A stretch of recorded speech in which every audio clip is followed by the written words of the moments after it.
في 3 أخطاء لو بتعمليهم كل يوم من غير ما تاخدي بالك طفلك هيبعد عنك حتى وهو عايش معاكي. الموضوع مش عناد ولا قلة احترام، في حاجات بسيطة بتكسر الرابط بينك وبين طفلك وممكن تتصلح بخطوة واحدة واعية. جملة واحدة ممكن تخلي طفلك يحس إن مشاعره ملهاش قيمة. لما نقلل من المشاعر الطفل بيفهم إنه مش مسموح يحس، مش إنه مجرد موقف بسيط، وده بيأثر على ثقته بنفسه وعلى تواصله معاكي. مثال: تجاهل مشاعر المدرسة. الموقف: طفل رجع زعلان عشان صاحبه تجاهله. رد: هيقلل من مشاعره لما تقول يا ابني أو يا بنتي عادي، ما تكبرش الموضوع.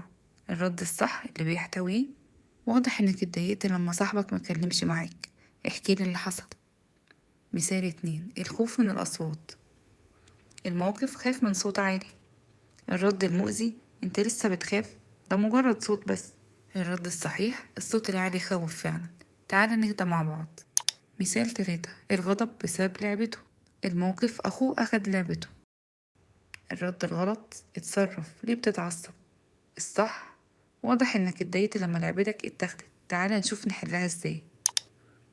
الخطأ التاني: الزعل الصامت أو الانسحاب. الطفل بيخاف من سكوتك أكتر من خوفه من عصبيتك. الصمت بالنسبة للطفل يعني ماما زعلانة مني ومش عايزاني، ده يكسر إحساسه بالأمان اللي هو أساس العلاقة. مثال 1: كسر كوب. الموقف: الطفل كسر كوباية. الغلط اللي أنا هعمله إن هسكت وهمشي أو هبصله بحدة.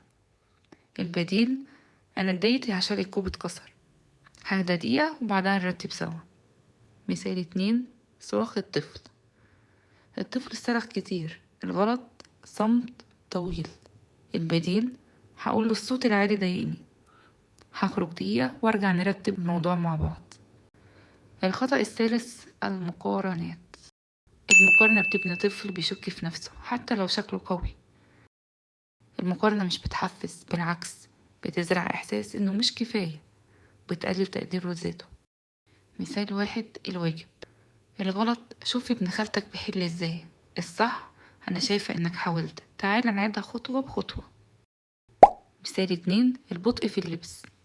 شوفي بنت خالتك أسرع منك. الصح: تعالي نشوف نبدأ بيه الأول علشان ننجز أسرع. مثال 3: عدم المشاركة.